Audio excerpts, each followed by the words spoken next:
Imagine planning an airstrike on Baghdad with nothing but phones, paper maps, and a clacking teletype machine.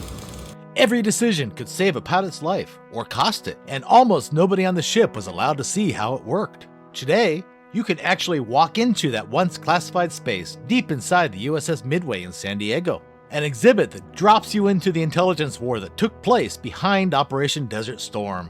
We'll use the Midway's Cold War Iraq exhibit as our set to tell the story of how tiny clues, noisy machines, and a handful of intel officers helped a coalition of 42 nations push Iraq out of Kuwait in 1991.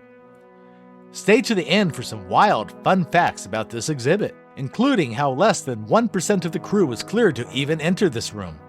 The USS Midway spent the Cold War patrolling hotspots from Vietnam to the Western Pacific, essentially a floating piece of U.S. foreign policy.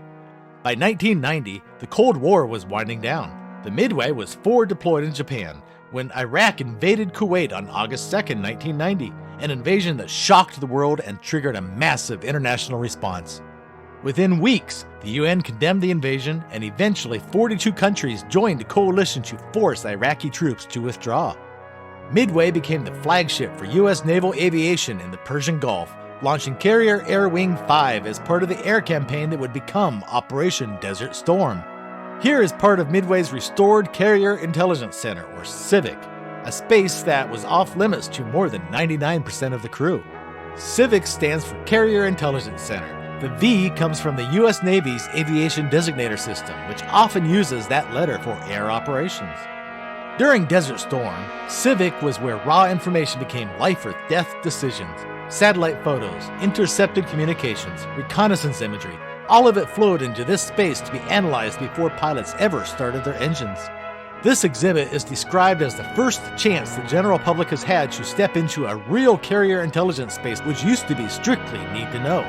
Those bright red phones scattered around the exhibit are not just props. They let visitors listen to recorded stories from real intelligence officers who served on carriers, including veterans who helped design the exhibit to match what the room felt like during the war. Let's talk about these machines. The IBM typewriter and the hulking ASR-35 teletype. They look boring until you realize they were the last step before secrets turned into orders. The ASR-35 teletype converted typed text into electrical signals, sending secure messages over long distances. Everything from intelligence reports to weather data feeding mission plans. In a pre-internet combat zone, this was one of the fastest ways to move classified information from Midway's CVIC to higher headquarters or other ships. Right next to it, the IBM typewriter speaks to how paper-driven this world was. Naval intelligence veterans say these rooms used to be jammed with binders, charts, printed photos, and maps. The exhibit intentionally keeps the analog feel even though modern intel is increasingly digital. All of this hardware and analysis came to a head on January 17, 1991, the opening night of the air war against Iraq. On that night, aircraft from Midway joined hundreds of coalition sorties, striking Iraqi command centers, air defenses, and infrastructure. Those missions were not improvised.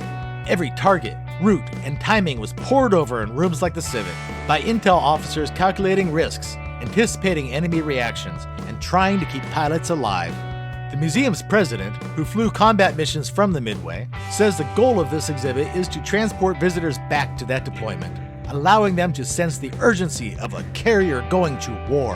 So why should anyone today care about a windowless Cold War-era room full of wires and paper? For one, Operation Desert Storm became a showcase of how intelligence, precision weapons, and coalition politics could combine to liberate a country quickly and with relatively low casualties compared to earlier wars. Second, this exhibit cracks open a slice of military life usually left out of war stories.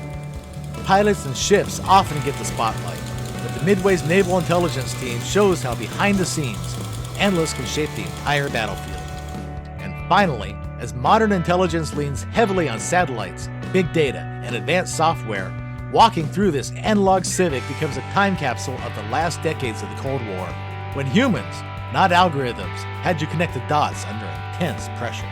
So, the next time you see footage of jets streaking off a carrier deck, remember there's a cramped, coffee-stained room below, full of phones, printers, and exhausted analysts who quietly decide which lines on a map become lines of fire. The Cold War may be over, and Desert Storm is now history, but But on the USS Midway, you can literally walk into the nerve center where those decisions were made and hear the voices of the people who lived it. What would you ask if you could pick up one of those red phones and talk to a real Cold War intel officer? Now for some fun facts about the USS Midway's Cold War and Iraq intelligence exhibit. Little details to look for when you visit or when you rewatch. Fact 1. The Dr. Evil mindset. On one of the panels next to that red phone, an intelligence specialist jokes that to be good at this work, you have to be a little bit like Dr. Evil. That line captures a real tension of the job. Intel officers must think like an adversary, predicting worst-case scenarios and devious tricks, while still staying grounded in ethics and real-world data, not movie villain fantasies. Fact 2. Less than 1% allowed. According to Midway staff, less than 1% of a carrier's crew is typically cleared to enter a Naval Intelligence Center at all. On a Cold War-era carrier with thousands of sailors, that means only a few dozen people at most ever saw this space. Fact 3. The world on a wall. That world comes together freeing Kuwait wall isn't just decoration. It reflects the 42-nation coalition that backed Desert Storm, from major NATO allies to smaller contributors like Bangladesh and Niger. Fact 4. A once secret room, now an Instagram spot. The museum notes this is the first time the general public has ever been allowed inside a real US carrier intelligence space like this. In the early 1990s, these rooms were so classified that photography was highly restricted. But today, they are literally designed with photo-ready artifacts so visitors can share the experience on social media while learning how intelligence really works. Fact 5. The Midway's final flight. Operation Desert Storm was the USS Midway's last combat deployment before the ship was decommissioned in the early 1990s. The museum calls that campaign the Midway's final flight, and this exhibit is built specifically around that moment, turning the carrier's last wartime chapter into an immersive story visitors can walk through. If you enjoyed stepping into this Cold War-era intelligence space, subscribe to ClipFetch for more stories that turn museum corners and forgotten artifacts into living, breathing history from around the world. Comment below, what part of this exhibit would you want to explore first?